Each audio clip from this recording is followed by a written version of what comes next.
UDF സർക്കാരിനെതിരെ ആദ്യ അഴിമതി ആരോപണവുമായി പ്രതിപക്ഷം ഇന്ന് രംഗത്തെത്തി. വീര്യം കുറഞ്ഞ മദ്യത്തിന് കുറഞ്ഞ നികുതി ഘടന പ്രഖ്യാപിച്ചത് ആയുധമാക്കിയാണ് പ്രതിപക്ഷത്തിന്റെ ആരോപണം.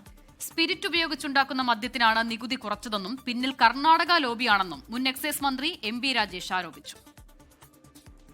വീര്യം കുറഞ്ഞ മദ്യപ്പോഴും വിൽക്കാം, അത് അവർക്ക് ലാഭകരമല്ല. അത് വ്യാപകമായി വിൽക്കാനാവില്ല 251% നികുതി കൊടുത്തിട്ട്. അപ്പോൾ നികുതി ഇളവ് മാത്രമേ ഞങ്ങൾ കൊടുത്തുള്ളൂ എന്നുള്ള അതാണല്ലോ വലിയ പ്രശ്നം.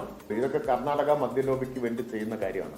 തെരഞ്ഞെടുപ്പ് കഴിഞ്ഞിട്ടേ ഉള്ളൂ. ഇപ്പൊ എത്ര കിട്ടിയെന്ന് പറഞ്ഞാൽ മതി. മുഖ്യമന്ത്രിയല്ലേ നികുതി കുറച്ചത്. ബാക്കി ആർക്ക് കിട്ടി, എത്ര കിട്ടി എന്നുള്ള വിവരങ്ങൾ അന്വേഷിക്കേണ്ട കാര്യമാണ്. ബജറ്റ് പ്രഖ്യാപനം അഴിമതിക്ക് വഴിയൊരുക്കലാണെന്ന് CPIM സംസ്ഥാന സെക്രട്ടറി MV ഗോവിന്ദൻ ആരോപിച്ചു.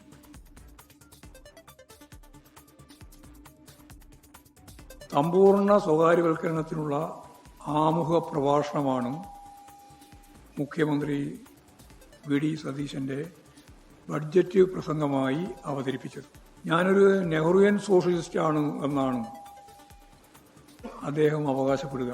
പൊതുമേഖലാ സ്ഥാപനങ്ങൾ പൂർണ്ണമായിട്ട് അടച്ചുപൂട്ടാനും അതിൻ്റെ സ്വത്തുമെല്ലാം കോർപ്പറേറ്റുകൾക്ക് ഉൾപ്പെടെ നൽകാനും തീരുമാനിക്കപ്പെടുന്ന സാഹചര്യം എന്ന് പറയുന്നത് നെഹ്റുവിയൻ സോഷ്യലിസത്തിൻ്റെ നേരെ എതിർവശമാണ് എന്ന് വളരെ വ്യക്തതയോടുകൂടി പറയാൻ ഞാൻ ആഗ്രഹിക്കുകയാണ്. ലഹരിക്കെതിരെ ഓരിയസിനെ സൃഷ്ടിക്കുന്നവർ മദ്യത്തിൽ കാരിയേഴ്സിനെ സൃഷ്ടിക്കുന്നുവെന്ന വിമർശനവുമായി KCBC രംഗത്തെത്തി. അതേസമയം ബജറ്റിൽ നികുതി ഘടന നിശ്ചയിക്കുകയാണ് ചെയ്തതെന്നും വീര്യം കുറഞ്ഞ മദ്യം കൊടുക്കണമോ വേണ്ടയോ എന്നത് UDF നയം പുറത്തുവരുമ്പോൾ മനസ്സിലാകുമെന്നും എക്സൈസ് മന്ത്രി M ലിജു 24നോട് പറഞ്ഞു.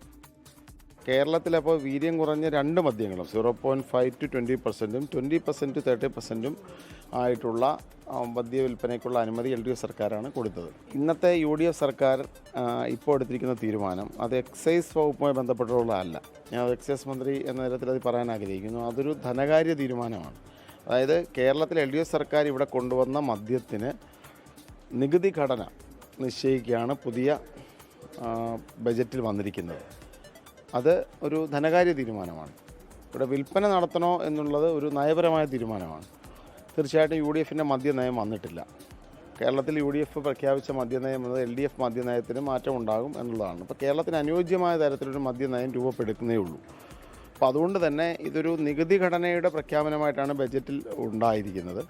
വിൽപ്പന നടത്തണോ എന്നുള്ള നയപരമായ തീരുമാനം തീർച്ചയായിട്ടും എക്സൈസ് വകുപ്പിനുൾപ്പെടെ തീരുമാനം പിന്നീടുണ്ടാകുമെന്നാണ് ഞാൻ കരുതുന്നത്. ശ്രീത്ത് തിരുവനന്തപുരത്ത് ചേർന്ന് കൂടുതൽ വിവരങ്ങളുമായി. ശ്രീത്ത്, മുഖ്യമന്ത്രി VD സതീശന്റെ ആദ്യ ബജറ്റ് ഇന്നലെയായിരുന്നു. ആദ്യ ദിനം തന്നെ ഒരു ദിവസം പൂർത്തിയാകുമ്പോൾ പുതിയ ഗൗരവമേറിയ ആരോപണവുമായി പ്രതിപക്ഷം രംഗത്ത് വന്നിരിക്കുകയാണ്. പല രീതിയിൽ മുഖ്യമന്ത്രിയെ ലാക്കാക്കിയാണ് ഇപ്പോഴത്തെ ആരോപണങ്ങൾ. ഒന്ന്, ഈ വീര്യം കുറഞ്ഞ മദ്യത്തിന് നികുതി കുറച്ചതിലൂടെ അത് കർണാടക മദ്യലോബിയെ സഹായിക്കാനാണെന്ന് പറയുന്നു. ഒപ്പം തന്നെ നേരത്തെ നടത്തിയ മംഗലാപുരം സന്ദർശനം അതിന്റെ ഭാഗമാണെന്ന് പറയുന്നു. അങ്ങനെ പല രീതിയിൽ ഇതിനെ കണക്ട് ചെയ്യുന്നുണ്ട് മുഖ്യമന്ത്രിക്ക് നേരെയുള്ള ആയുധമാക്കി. അതേസമയം എക്സൈസ് മന്ത്രി പറയുന്നു ഇത് UDF നയം എന്താണെന്ന് വ്യക്തമാകാൻ പോകുന്നതേ ഉള്ളൂ, ഇതൊരു നികുതി ഘടന മാത്രമാണെന്നാണ്. എന്താണ് നമുക്ക് മനസ്സിലാക്കാൻ കഴിയുന്നത് ഈ പ്രതികരണങ്ങളിൽ നിന്നും? പ്രജിൻ, ഇന്നലെ അവതരിപ്പിച്ച ബജറ്റിലാണ് സംസ്ഥാനത്ത് 2 സ്ലാബുകളിലായി വീര്യം കുറഞ്ഞ മദ്യത്തിൻ്റെ നികുതി കുറയ്ക്കാനുള്ള തീരുമാനമെടുത്തത്. ഈ ഒരു സ്ലാബിൽ 0.5% മുതൽ 10% വരെയുള്ള നികുതി സ്ലാബിൽ 120%വും അതിനു മുകളിലുള്ള സ്ലാബിൽ 20% വരെ 175%മായി നികുതി ഘടന നിശ്ചയിച്ചുകൊണ്ടുള്ള പ്രഖ്യാപനമാണ് ബജറ്റിലുണ്ടായത്. ഈ ബജറ്റ് പ്രഖ്യാപനമാണ് ഇപ്പോൾ അഴിമതി ആരോപണത്തിന് വഴിവെച്ചിരിക്കുന്നത്. എന്നാൽ അഴിമതി ആരോപണവുമായി ബന്ധപ്പെട്ട പ്രതിപക്ഷം LDF ഉന്നയിക്കുന്ന പ്രധാനപ്പെട്ട ആരോപണം ഇത് നിലവിലുള്ള മദ്യനിർമ്മാതാക്കളെ സഹായിക്കാനാണ്. നിലവിൽ സ്പിരിറ്റ് ഉപയോഗിച്ച് നിർമ്മിക്കുന്ന മദ്യങ്ങൾക്ക് വേണ്ടിയാണ് ഈ ഒരു നികുതി ഇളവ് പ്രഖ്യാപിച്ചിരിക്കുന്നത്. അവരുടെ വിപണനം കൂട്ടുന്നതിന് വേണ്ടിയാണ്. അത് കർണാടകയിലെ മദ്യലോബിയുടെ പ്രേരണ മൂലമാണ്. കർണാടക മദ്യലോബിയെ സഹായിക്കാനാണ്.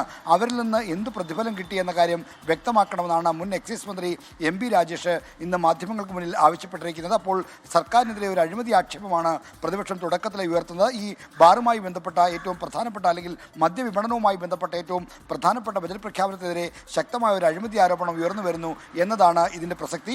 എന്നാൽ ഇതിന് മറ്റൊരു വസ്തുതയുണ്ട്. LDFന്റെ 2022-23 മദ്യനയവുമായി ബന്ധപ്പെട്ടാണ് വീര്യം കുറഞ്ഞ മദ്യങ്ങളുടെ വിപണനം കേരളത്തിൽ അനുവദിക്കാനുള്ള ഒരു തീരുമാനം നയപരമായി കൈക്കൊണ്ടത്. അങ്ങനെ കൈക്കൊണ്ട നയപരമായ തീരുമാനം കൈക്കൊണ്ടെങ്കിലും ഈ വീര്യം കുറഞ്ഞ മദ്യങ്ങളുടെ നികുതി സ്ലാബുകൾ നിശ്ചയിച്ചിട്ടില്ല എന്നതാണ് UDF സർക്കാർ ഇപ്പോൾ ഉയർത്തുന്ന വാദം. എക്സൈസ് എന്നൊരു വകുപ്പ് സർക്കാരിലുണ്ടെങ്കിലും ആ വകുപ്പ് നികുതി വകുപ്പിൻ്റെ കീഴിലാണ്. മദ്യവും അനുബന്ധ ഉൽപ്പന്നങ്ങളുടെയും നികുതി ഘടനയും മറ്റും തീരുമാനിക്കുന്നത് ടാക്സസ് വകുപ്പാണ്.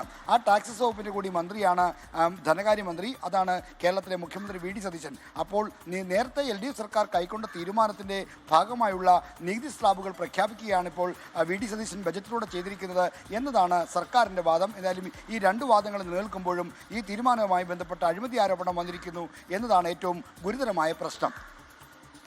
ശരി, ആർ ശ്രീത്താണ് വിശദാംശങ്ങൾ നൽകിയത്.